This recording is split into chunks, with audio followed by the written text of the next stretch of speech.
Good morning students. So now in today's lecture we are going to discuss about parallel combination of capacitors. So the second case which we are going to discuss is parallel combination for capacitors. In the previous lecture we already have discussed about series combination, and now we will discuss about parallel combination of capacitors. So how to arrange the capacitors in parallel?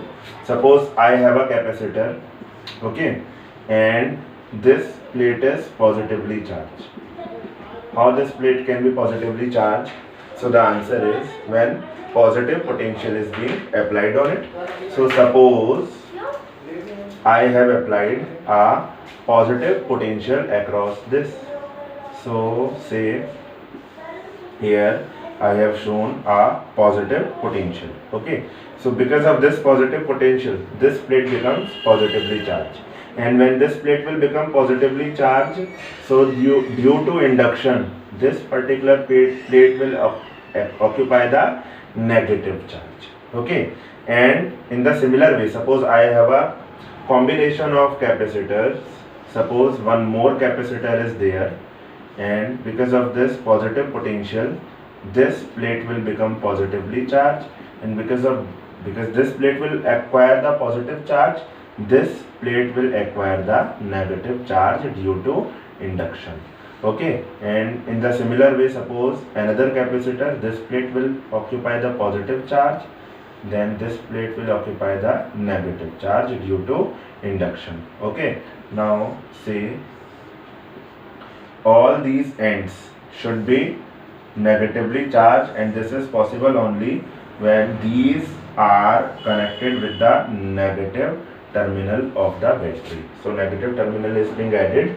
Now students, which physical quantity is similar for all these capacitors?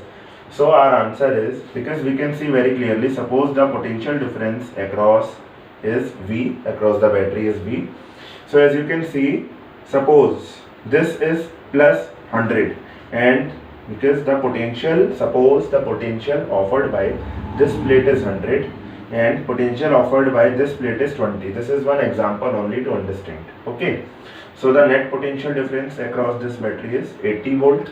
So this is plus 100, so plus 100 is going to transfer across here, and this 20 is going to transfer across here, because this wire is considered to be a very good conductor. So same potential difference will be transferred. So what is the potential difference across this? Answer is 80. What is the potential difference across this particular capacitor? So the answer is 100 will be transmitted to here and 20 will be here. So potential difference between the two plates is 80.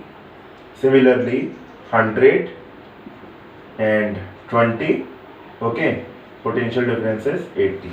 So this was one example to understand one thing, that the potential difference across each and every individual capacitor is going to be same. So we are assuming it as V. Earlier it was V, so it will remain V for each and every capacitor. Either it is C1 or C2 or C3. So this you have to remember. Okay, say the capacitance offered by this particular capacitor is C1, capacitance offered by this particular is C2, capacitance offered by this particular is C3. Okay, and which physical quantity is going to dissimilar for all? That is the charge. So charge, suppose offered by, stored by this particular capacitor is Q1, this particular Q2 and this particular Q3. Okay, now what should be the net capacitance? So net capacitance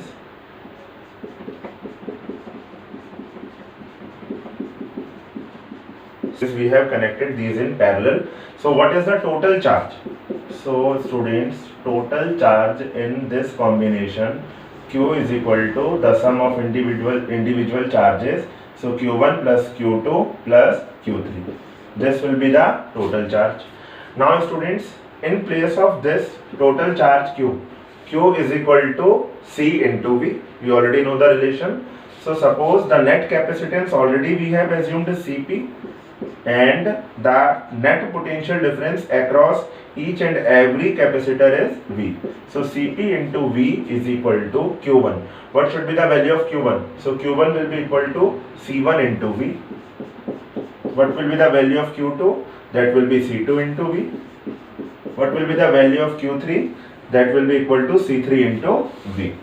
As you can see, V is common in all, and when we will cancel it out, we will get Cp is equal to C1 plus C2 plus C3. So when we are adding the capacitors in parallel combination, the individual capacitance of each capacitors are being added. So I have done it for 3 capacitors. If we will generalize this equation for n capacitors, then Cp is equal to C1 plus C2 plus C3 plus up to Cn. So this is how in parallel combination the capacitors are arranged. In parallel combination, the capacitance of individual capacitors are being added when we have arranged these capacitors in parallel combination. I hope you understood this. Thank you. God bless you.